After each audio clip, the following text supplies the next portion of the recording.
Bob Zoellick is a former U.S. trade ambassador, and he led the World Bank. He joins me now from McLean, Virginia, and really good to have you weigh in on this, especially the seat at history which you have had in the last few decades. I mean, this feels like a holistic reevaluation of globalization. It was brought in really by two, right, black swan events. We had first the pandemic, and now this war in the heart of Europe. How do you see this reevaluation of the global economy playing out, and how long do you think it will take? So good to be with you, Paula. And let me draw a distinction that might be of help. If you think about COVID, as you've mentioned, or carbon and climate issues, or world food prices, or world energy prices, or world capital markets, it's a little hard to come to the conclusion that globalization has passed its time.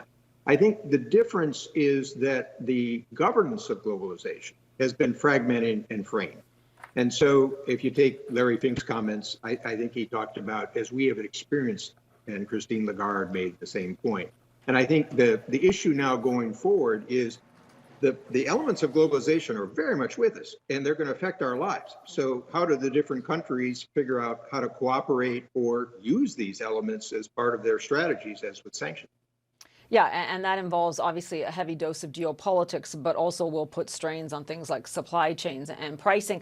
I want to drill down a bit now, though, given your breakdown, to remind everyone, you were the U.S. negotiator, right, on that German reunification. This was really quite a tremor, an earthquake that hit through Europe when the wall came down. How does that history for you inform what you're seeing now?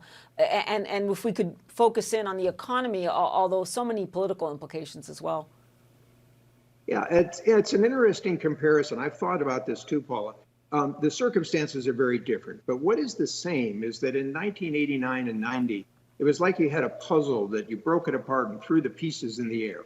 And the question was, how would you reassemble them? And frankly, it required some flexibility and adaptability, but also with President Bush 41, George H.W. Bush, a certain pragmatism. You recall that while he was pushing, for example, German unification in NATO, he was careful not to, quote, dance on the Berlin Wall in dealing with Gorbachev. And so I think we're now at a similar point where the war against Ukraine has unleashed new tools, as Christine Lagarde was saying, in terms of sanctions, and they're beyond governmental. So you're now seeing companies doing basically self-sanctioning because of their customers or their employees. But another piece that's often missed with some of the Western discussion is look at the abstaining countries, some of them, whether in the Middle East or India, or some of them across Latin America and Asia. How do they sort of fit into this system? So whether it's security, economics, or politics, part of the challenge is not only dealing with the war with Ukraine, but sort of what comes out of it. Yeah, and in terms of countries that are trying to stay on the sidelines of this, we go to China now. You know, this is really arguably the superpower that started this whole conversation about decoupling, right? Now, you think it is possible for China to push Putin into a peace deal, but will they? As of now, today, I think it would be a low probability. My point is that, you know, this is still depending on the battleground. And so for all the talk with people like me and others, the determination is going to be through the fog of war and what happens on the ground. But there may come a point where if Putin sort of feels that he's stalled, Ukrainians are going after his supply lines, what is the one country you can imagine that might quietly approach Putin and say it's time to reach a settlement? And China's the only one you can think of. You can think of other potential mediators. I think as of now, I think the Xi-Putin relationship makes that unlikely.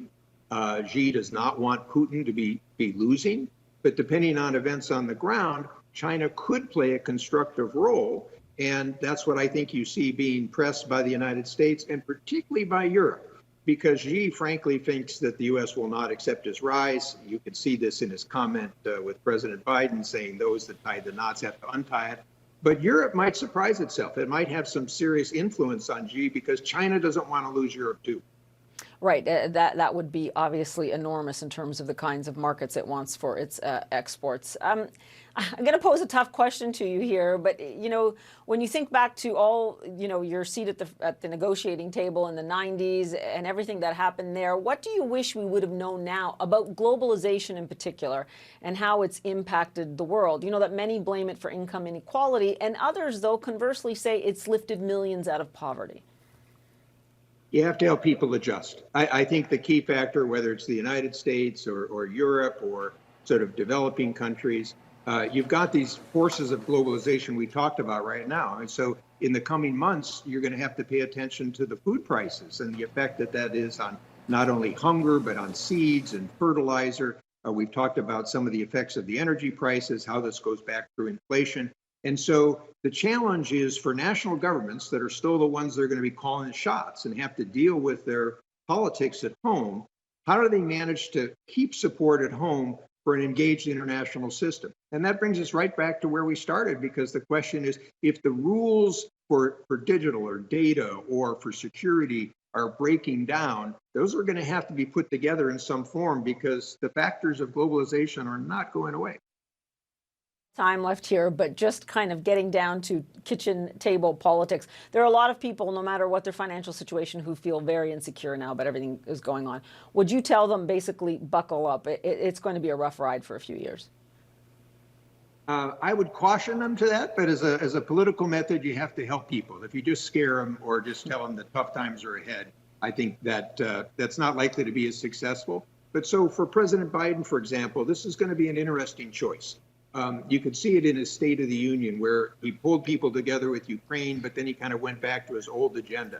There's a chance now to kind of reframe some of his policies about security at home, safe streets, the importance of our democracy, with a role in the world, helping people with COVID, helping people with hunger, but also, frankly, strengthening the military. So that will be the challenge of Democratic leadership, most of all for President Biden, because the U.S. remains the leading country. Understood, and we will leave it there for now. Bob Zoellick, a lot of food for thought going into the weekend. Appreciate it.